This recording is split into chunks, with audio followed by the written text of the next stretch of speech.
Chapter 2.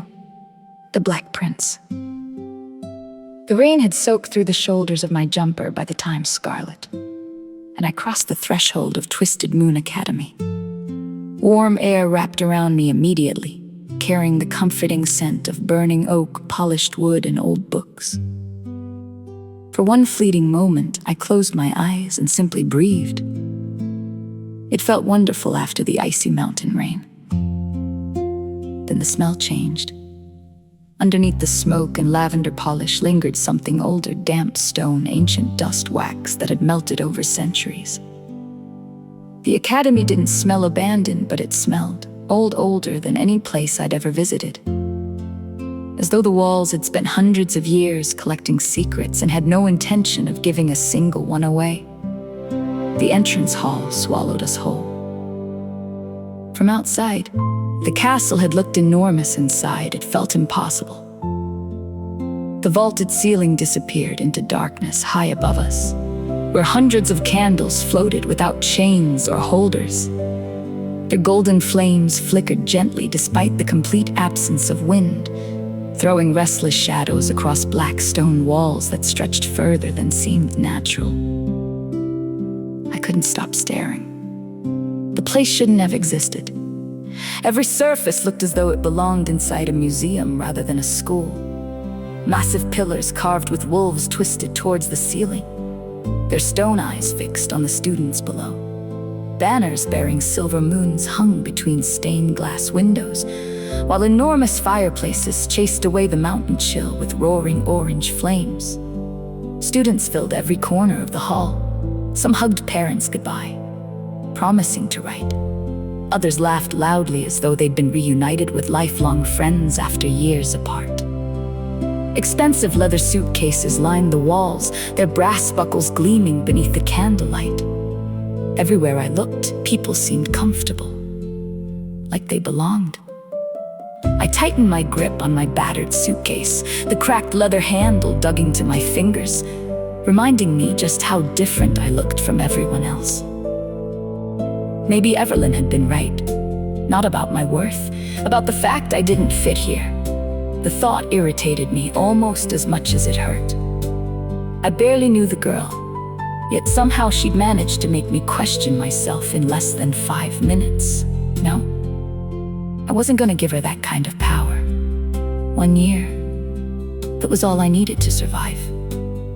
1 year of lessons, avoiding drama, and keeping my head down before returning to the human world where no one cared about bloodlines, pack politics, or whether my family tree was considered impressive enough. Simple. At least, that had been the plan before the forest. My fingers unconsciously brushed the sleeve covering my arm. The whisper echoed through my memory. Run. I still couldn't explain it. Had I imagined it? Stress could make people hear things, couldn't it? Lilly? Scarlett's voice pulled me back. She'd stopped walking several steps ahead and was watching me with quiet concern. You disappeared again. I blinked. Sorry. What were you thinking about? The forest. She hesitated. Something flickered across her face before she forced a smile. Maybe don't think about the forest. That's reassuring. It wasn't meant to be. Despite myself, I smiled. Scarlett seemed to notice because some of the tension left her shoulders. I know today is overwhelming, she said quietly. It gets easier.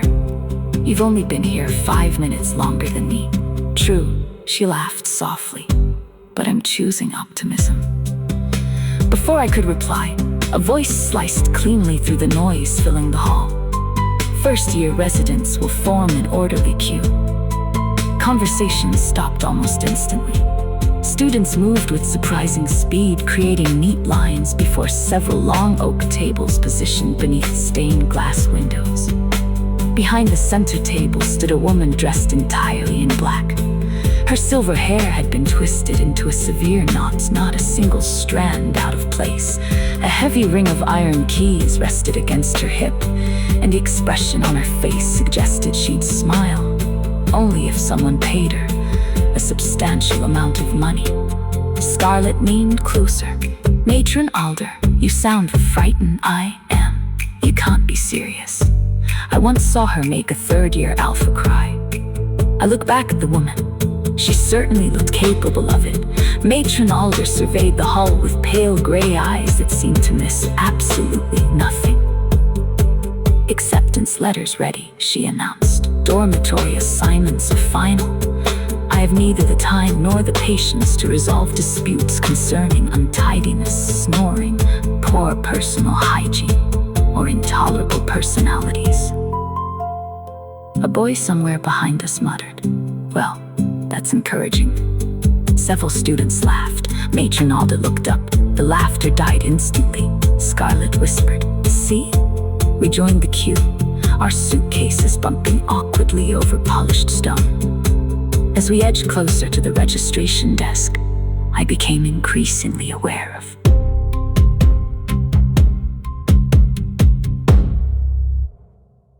Scarlett accepted her key with a quiet "thank you" before, slipping it carefully into the pocket of her cardigan, as though she was afraid it might disappear if she held it for too long. I couldn't stop turning mine over in my hand. It wasn't an ordinary key. The iron was dark with age, its surface worn smooth by countless hands before mine. Tiny crescent moons had been engraved along the shaft, while the bow of the key formed the shape of a wolf's head. One sapphire, no bigger than a raindrop, sat where the wolf's eye should have been, catching the candlelight every time I moved. It felt heavier than it looked. Older. Almost warm.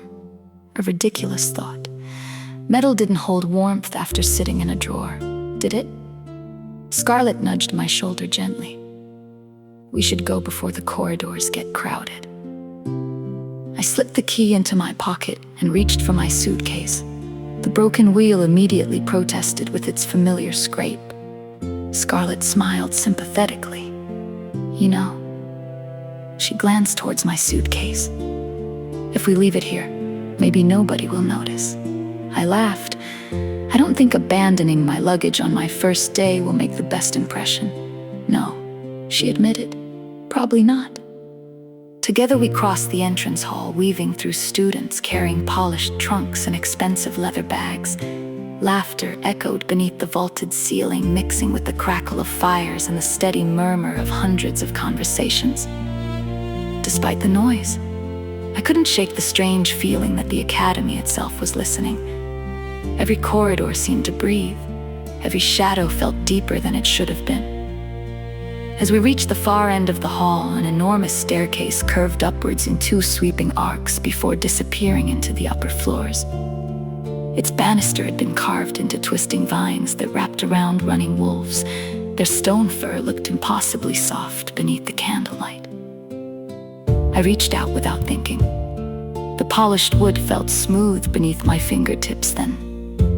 Warm, not from the fire, from beneath my hand. I frowned.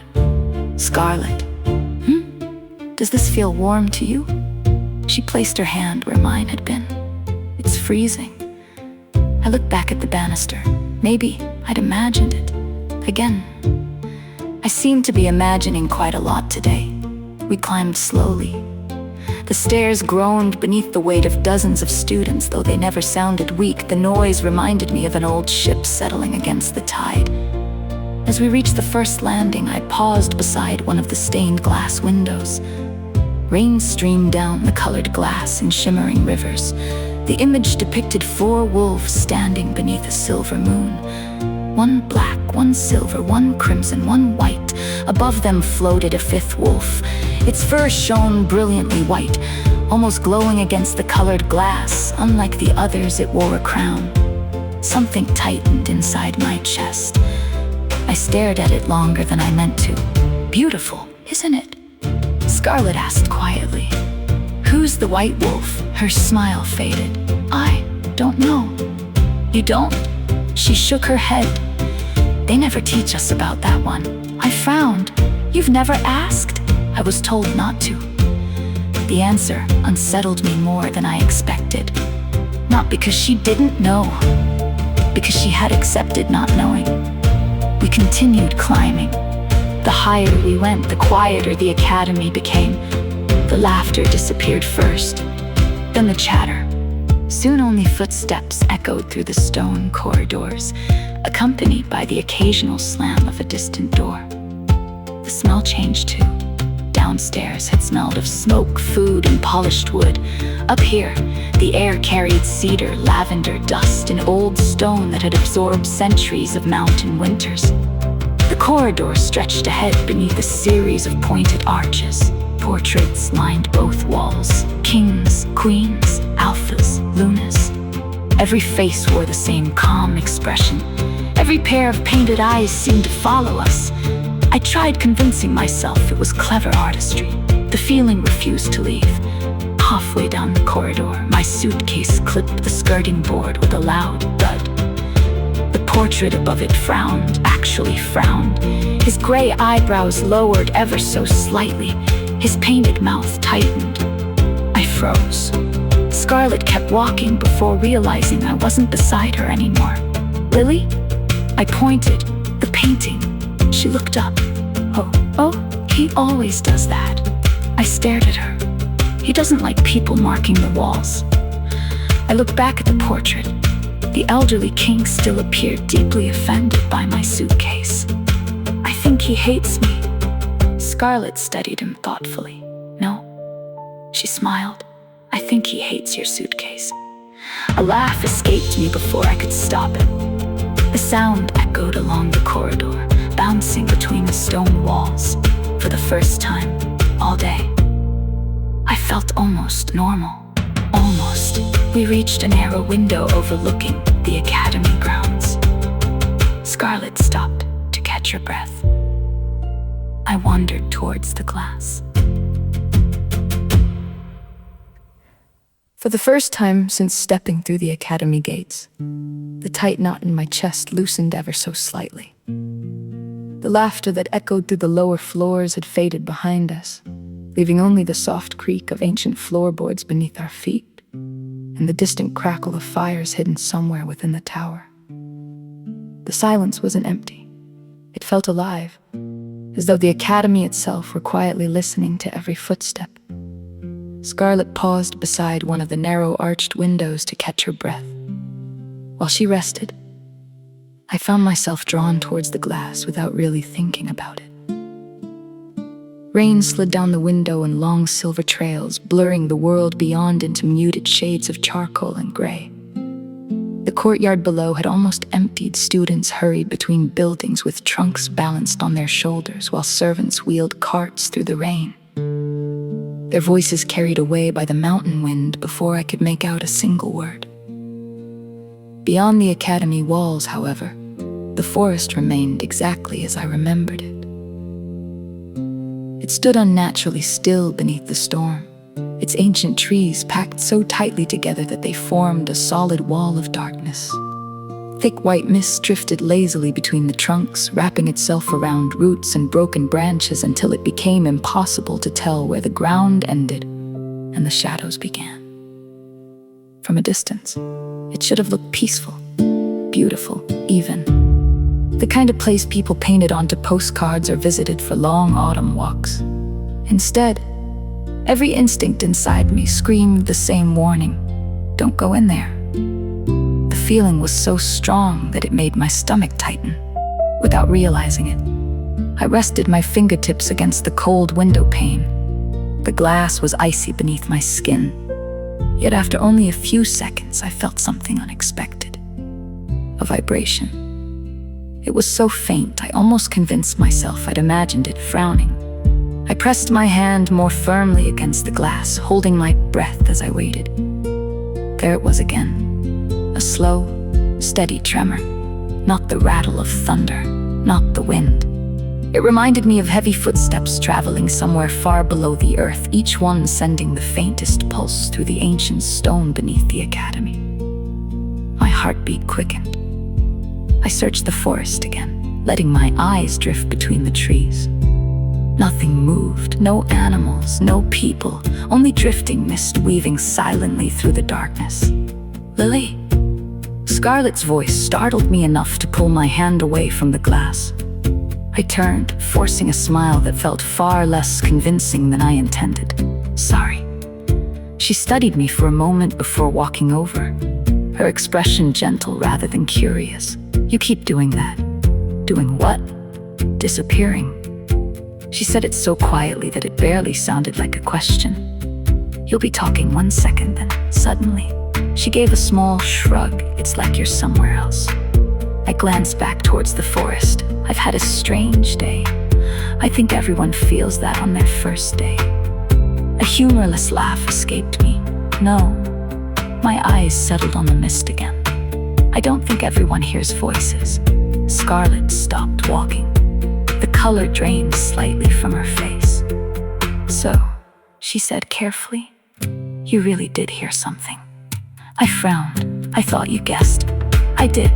She hesitated, confusion flickering across her features. "I think." Her answer sent another chill down my spine.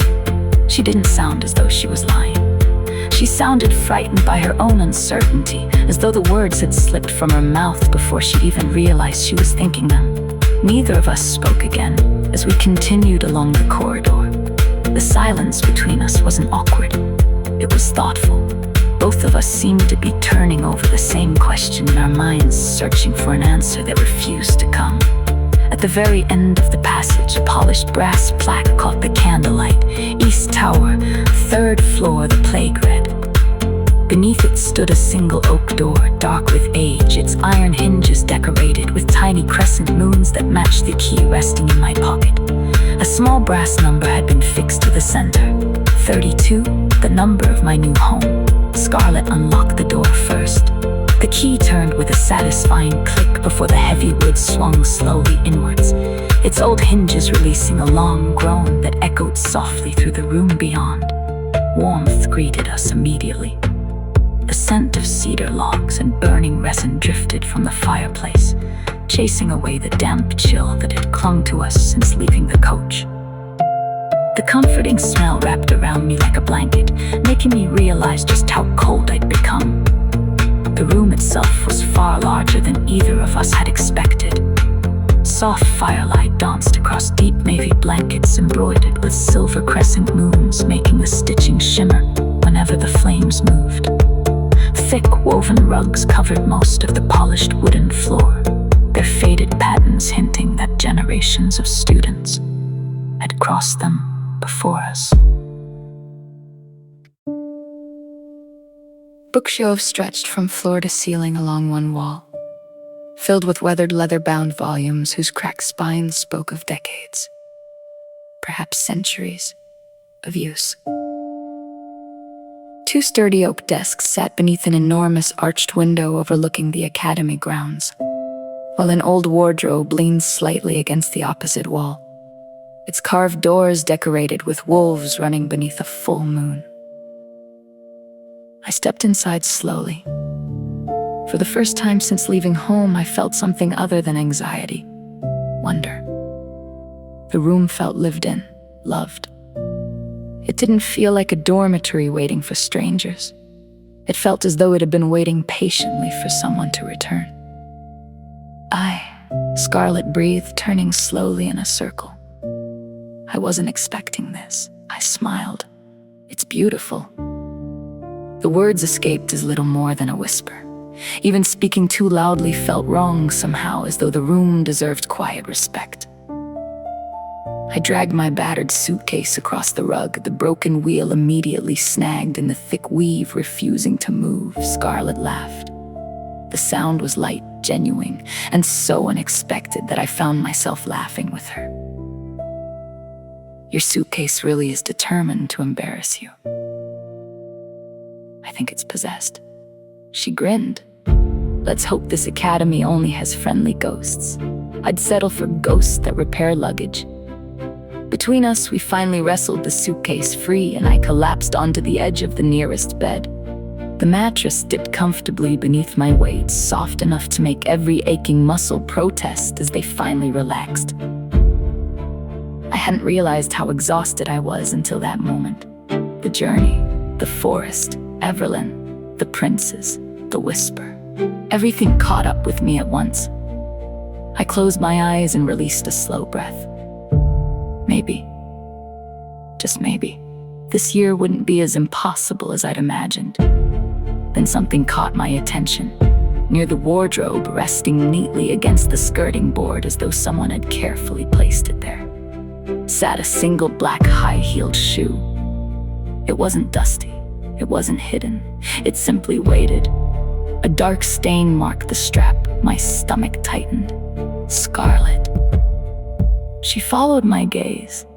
The smile disappeared from her face. Oh, neither of us moved. Only moments earlier, the room had felt warm and welcoming. Now it felt as though someone else had been there before us. And somehow, they'd never really left. I wandered towards the window. Rain blurred the glass, turning the courtyard below into smudges of gray and silver. Students hurried between buildings with coats pulled over their heads, while servants wheeled luggage carts through the rain. Life carried on, normal. My gaze drifted beyond the walls. The forest waited. It hadn't become any less unsettling simply because I'd moved higher. From this angle, it looked even larger, stretching across the mountains until the trees disappeared into drifting cloud. I found myself wondering how old it really was. Older than the academy. Older than the wolf packs. The thought should have sounded ridiculous. Instead, it felt true. Something moved between the trees. I leaned closer, only missed. I released a breath I hadn't realized I'd been holding. "You keep looking out there," Scarlett said quietly. "It feels like it's looking back." She didn't laugh. Instead, she walked over and stood beside me. My grandmother used to tell me stories about the twisted forest. What kind of stories? The kind adults tell children to stop them wandering off. I smiled. So, scary ones.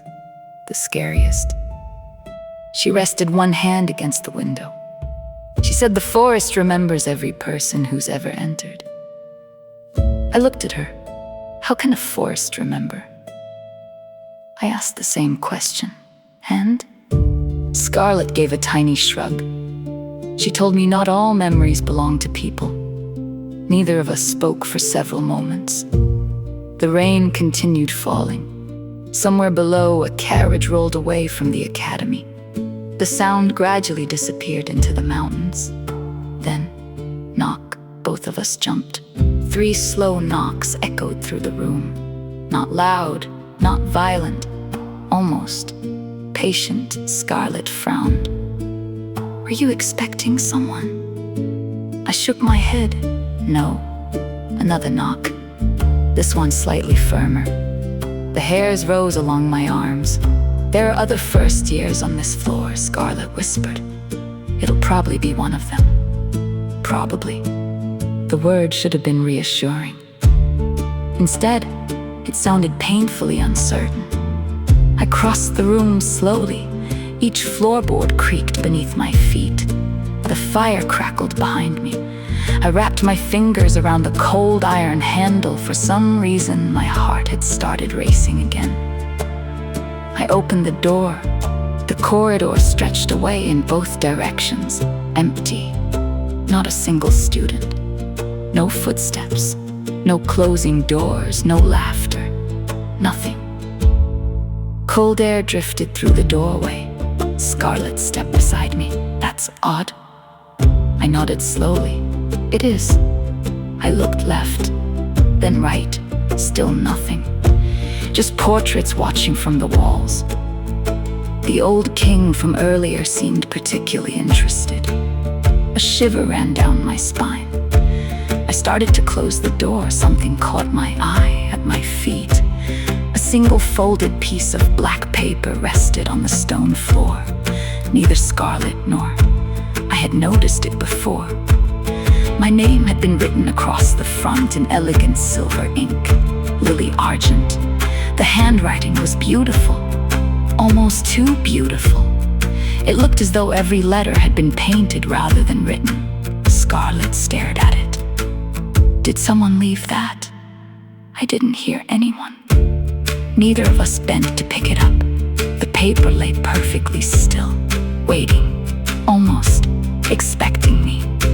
My pulse thudded painfully against my ribs. The whisper from the forest drifted through my thoughts once more. Run. I swallowed hard. Slowly, I crouched and reached towards the folded paper. The instant my fingertips brushed the black parchment, every candle in the room behind us went out. Darkness swallowed the corridor, and somewhere deep beneath the academy, something howled. Beyond the veil where the shadows lie, a crimson moon stains the midnight sky. Ancient whispers call my name. Nothing here will stay the same. Every secret carved in stone, every heart must stand alone. Deep inside the twisted pines, fate was written long before mine. The wolves are calling, the darkness knows. A fire awakens where the white moon glows. Under the twisted moon, where destiny is carved in silver light. Through the darkest night, I'll stand and fight. Dragons sweep the forest, breathe, magic hides beneath the leaves. Love and war become the same. Nothing here will stay unchanged. When the stars refuse to fade, I'll rise unafraid. Under the twisted moon, I'll find who I was born to be.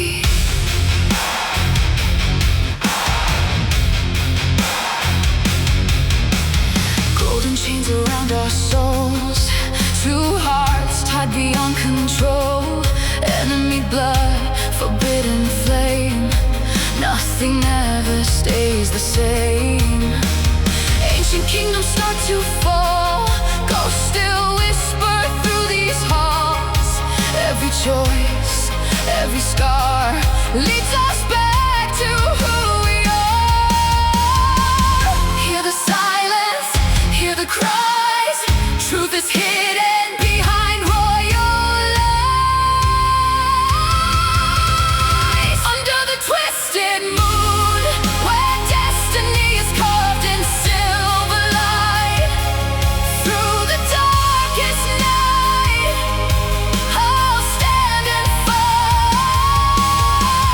Dragons sleep, the forest breathe, magic hides beneath the leaves. Love and war become the same. Nothing here will stay unchanged. When the stars refuse to fade, I'll rise unafraid. Under the twisted moon, I'll find who I was born to be. White wolf, awaken. Black wolf, stand beside me.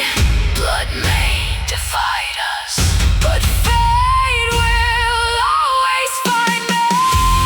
Kings may fall, empires burn. The moon remembers the truth returns.